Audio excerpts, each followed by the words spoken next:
offer evolutionary astrology reports such as this as an offering of observation and correlation through my lens of how I see the world, and through these different roles that I play and these skills that I have. And so it is always, always, always for the intention of healing. And yeah, I was airing my frustrations with how astrology is vastly not used for healing in the wider, grander scheme of things in my last video. And I would just like to clarify here today that really what I want to say is that yes, I do offer one-on-one support sessions, and they are intentionally called support sessions and not astrology readings, because while I do incorporate evolutionary astrology very much so into the sessions, it is actually more of a therapeutic session, a support session. And so I want to meet with people who have already identified key points in their life that require support, have already identified in their life where the healing is needed, and so that we can meet together on some sort of level ground in order to dive in and really achieve that healing, right? So I also want to work with people who are having the intention of healing. And so today I am going to be talking about this Scorpio full moon happening on April the 23rd. And I'm just going to spout off a few techno bits. This moon is third quarter square, exact, I think, actually, or like pretty exact. Pluto, who's stationed at 2 degrees Aquarius. And whenever a planet is stationed, its energy is amplified. This moon is also in a disseminating sexy quadrate to Saturn. This moon is in first quarter trine to Vesta. And really, I'm going to open up the video by talking about the macro, the big picture, and then we're gonna narrow it down into what we can be feeling personally at this time. So, how well is Scorpio, or Pluto, that archetype, integrated into our society? So I think that it depends on how one looks at it. So shadow Scorpio is alive and well, right? We see in the structures of our society this dismissal or sweeping under the rug of abuse and power dynamics. Even though with Pluto in the sign of Capricorn for the last 20 years, we did start to see some people speaking out about the abuse that they have suffered within institutions, within structures of our society, and that is wonderful. However, there is still a lot more to be integrated, right? And so when we look at things like laws and policies and work culture in our society, do we see that the whistleblowers and those who are abused and those who are oppressed are protected? I don't really see that. And so, and there are power dynamics that are absolutely invisible to the privileged. If we have somebody who is working in a job and is suffering harassment, for example, speaking out about that can be literally survival threatening, because one could lose their job. And so this is a very real reality for the majority of the population. And yeah, I really do want to kick it off with this Scorpio truth. And so what else we have going on? Everybody's talking about this Jupiter-Uranus conjunction in Taurus, right? It's going to be exact on what? 20th to the 25th, okay? So Pluto is in the sign of Aquarius, which is ruled by Uranus. Uranus is going to be conjunct Jupiter, and so we have a double, well, I guess a triple application of energies, right? And so Uranus is about change, Taurus is about survival. And so here's my activism rant about that. Only those with their privileged heads so far up their own ass, as they float further up the narrow ladder of privilege, are the ones who could possibly be unaware of the economic hardships facing the majority of people. So folks in the middle class, are you feeling more economic hardship than you were 5 years ago? Well, guess what? So are the people in poverty. Yep, just when we thought the poverty line could not get lower, it did, and it will. Oppressors rise higher by stepping and breaking the backs of the oppressed. We see this with big box stores and big companies with their big buying power taking out smaller businesses. Meanwhile, we see people in poverty or economic hardships going to these stores to shop because they have the big buying power to make the prices low enough for people to afford it. Meanwhile, these companies give their employees the bare minimum wage possible to make the most profit possible. And so, what can we do about this? Well, if you have the ability, vote with your dollars, okay? So where and what and how you spend money matters. Support small businesses who live by their ethics and values.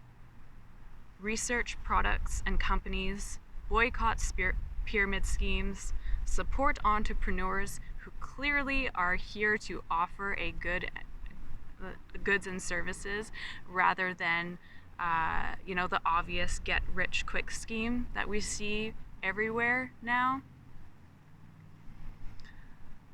Donate to local charities and products. So these are all examples, and there are more. But really what this conjunction is really saying in a macro, broader sense of us right now is the terms and methods of our survival is getting a big shakeup. So how can we revolutionize our means of sustainable survival amidst inflation? And so this aspect is actually trining Ceres in Capricorn. So I would suggest experimenting with simply caring and supporting yourself and others. Figuring out what you need, what you have to give, and establishing connections with people who pool resources, share ideas, trade, start projects. With the structures of society, when they don't take care of us, that's when we learn how to take care of ourselves and each other, right? Creating new structures of actual support. And so I also want to speak to what Mars is doing. So in these videos, I am often speaking to what Mars is doing because Mars rules the North Node, and I often speak to what Venus is doing because Venus rules the South Node of the Moon.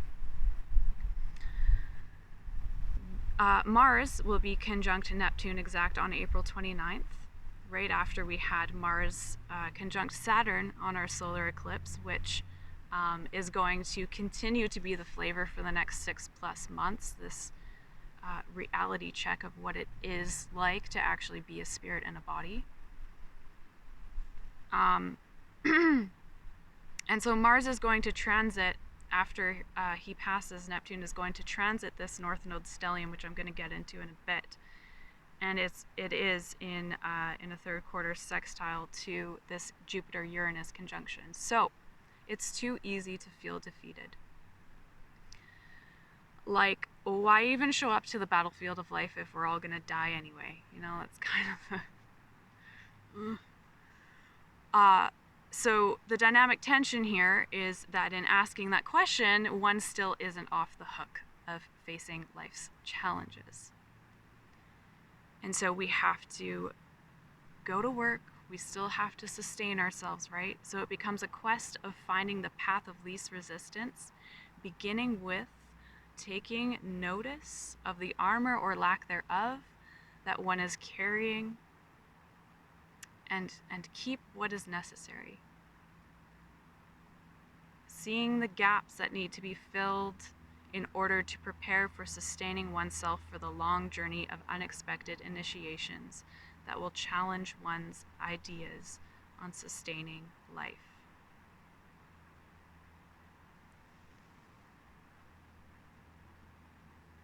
This North Node action that we have, Aries, Chiron, Venus, Mercury, is balsamic, semi-sextile to this Jupiter-Uranus conjunction. And so the wounds regarding one's own unique expression in relationships is being felt now, in order to culminate and complete old ways of sustaining oneself. It can be the expression of being so sick of restricting relationships, while also not knowing how is it possible to make it on one's own.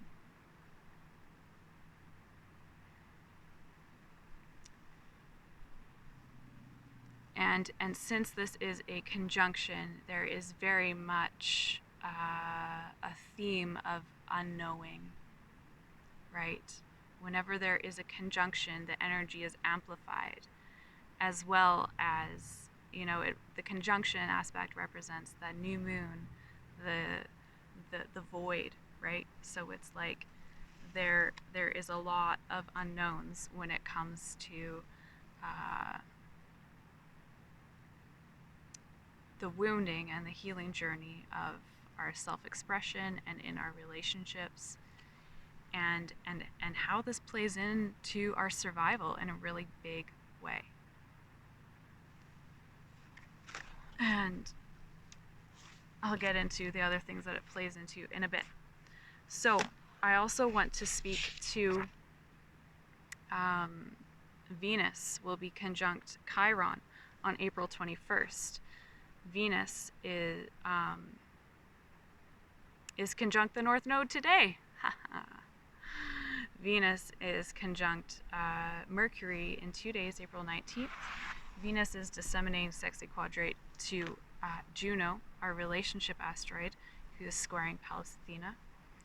And we also have Mercury doing its retrograde, ripping up and down this stellium on the North Node. Okay? So if you want to know the dates, Mercury retrograde conjunct Chiron happened on April 15th.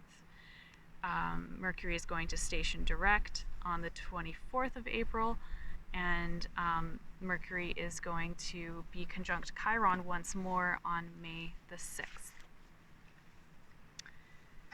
And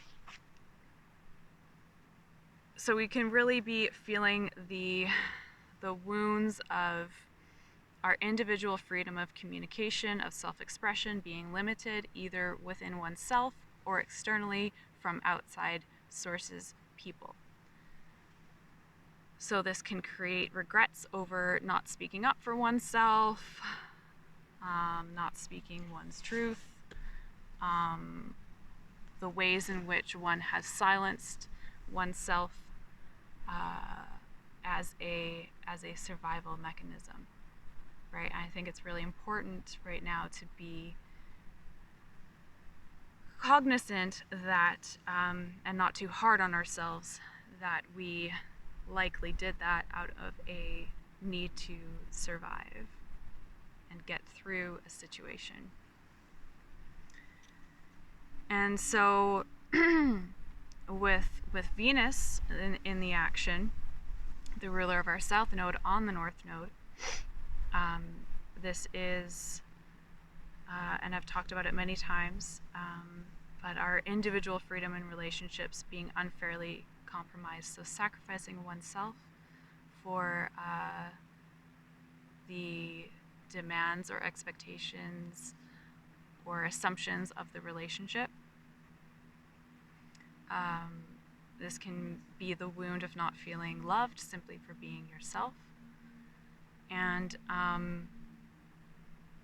so, yeah, it can be a gut-wrenching review with Mercury ripping up and down this stellium of past relationships, and regrets and major realizations can come out of this, the kind of ones that change your life, like, a lot. And at the very least, it's going to change how you orient yourself and how you navigate relationships. And so another thing that I really want to speak to is Chiron. And when I really think about this time, and I zoom out on this full moon chart, and I think about this time in general, I think about an analogy that my dear friend shared with me, which was of a carver. When a carver is carving a piece of wood, it is a process of wounding to the wood, right? It's a traumatic process for the wood. And the wood is being hollowed out for something, right? And I'm going to take that that analogy that my friend shared with me and apply it to Chiron. So Chiron represents wound. Wound represents trauma. And so when there is a carving out process, a traumatic event that happens, that carver takes the knife and slices the wood. That isn't the wound, right? That's not. The carver is carving. The carver is creating their craft. They are being an artist. The wound happens in the wood. And it's the same thing for trauma in human bodies. And so this is a big part of this Jupiter-Uranus conjunction as well in Taurus, is that wounding that happens inside of our bodies. It creates a trauma that lives in the actual cells of our body. And this is why I am so passionate about speaking about trauma and the reality of how that hits in a human body. And so if you are working with a therapist or even a trauma-informed one who is not addressing the actual body, it is some sort of bypassing in my perspective and in the perspective of our world leaders and experts in trauma. And so coming back to this analogy, there is a point in the carving process where the carver takes out maybe smaller knives and maybe sandpaper and does the fine detailed work, right? And I think like that can be equated to the Chiron healing journey when it is about, the fact that being wounded, going through trauma and actually having that enter the cells and having to live with that every day thereafter is painful. Yes. And so is the healing journey. It is painful. That process of fine-tuning and adding the details and sanding off all of the hard edges, it's still, it's painful. And so really I really do think that Chiron speaks to that point in the human journey when the human says, yes, I have been through so much pain, and I am willing to undergo the pain of healing from and through this. And then after that, the piece of wood, we can stand it upright and we can take a step back, Aquarius, and have a look at what we have become as a result of that wounding. We would not be who we are without it. And this is not to romanticize trauma. Okay? It's not like go out there and... No, trauma comes to all of us. We all have trauma. And so Chiron's medicine is about being willing to feel the pain not only of that trauma, but of also the healing journey. Because the trauma loop needs to be open to a certain degree in order to fully close and complete it. And I'm not talking about, going back into the story and having flashbacks and redigging up old relationships and blah, blah, blah, blah, blah. That's not what I'm talking about. But yeah, it's...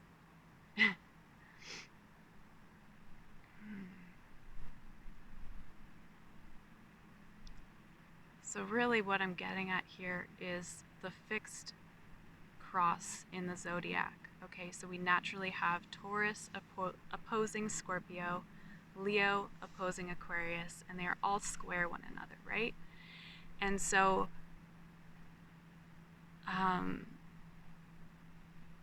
really what I can equate this to when I'm talking about Chiron and the process of wounding and healing is that trauma occurs to us mostly, most intensely when we are children, right, Leo?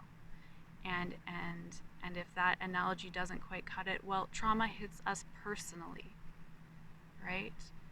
It hits us personally. We are so close to it, Leo, that it's like it is us, We can't, once trauma is in the body, it alters the way one sees life, big time.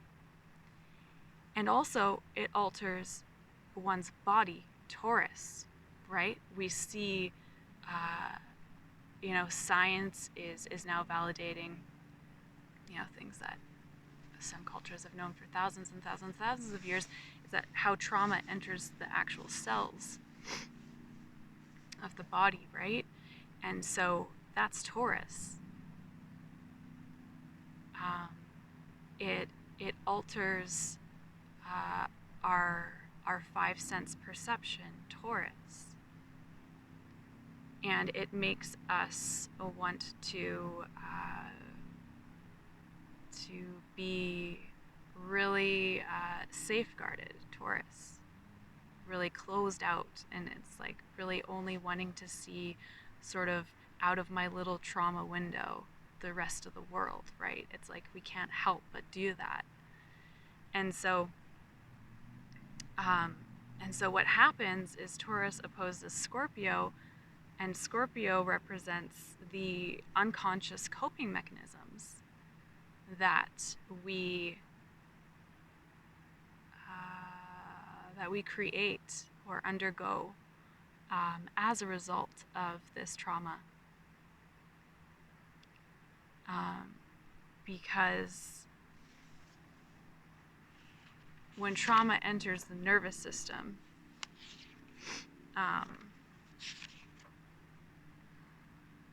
only by going into one's nervous system, one's own nervous system,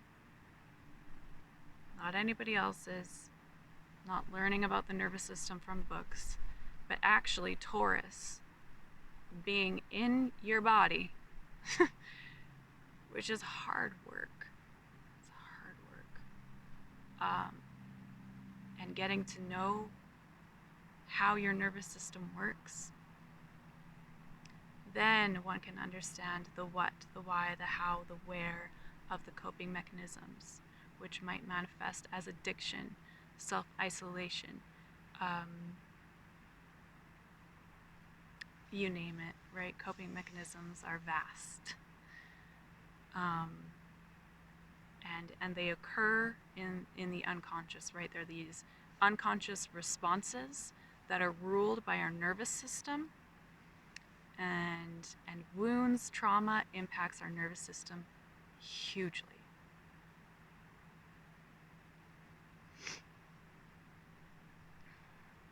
And so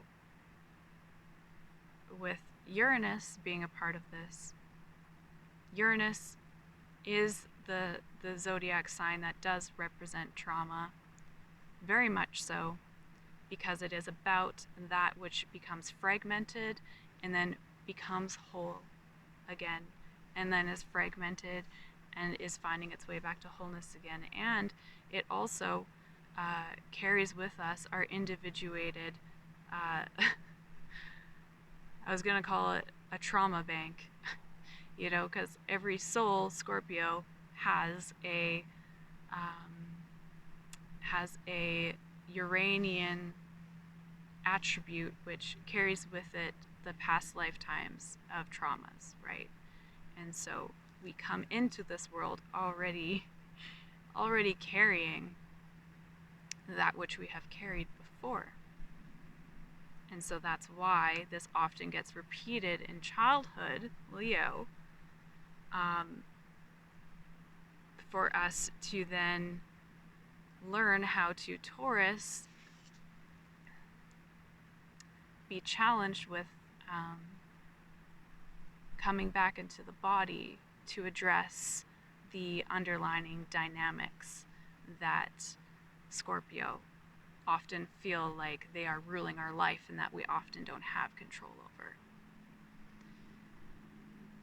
So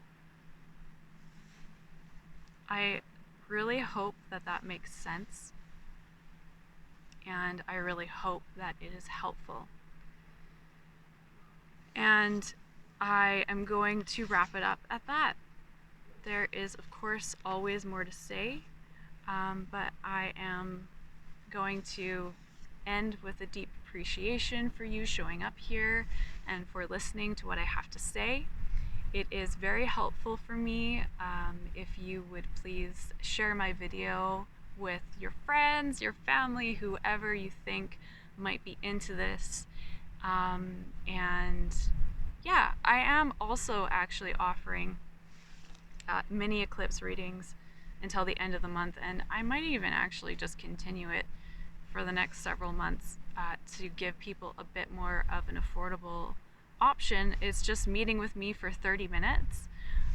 Beforehand, I'm going to study your Chiron placement primarily in your chart, so that we can make sense of this transit, this solar eclipse season, which is going to be lasting for a while, and we can be learning together how to make the most of your healing journey at this time. And yes, thank you so much for being here. Like, subscribe. See you next time.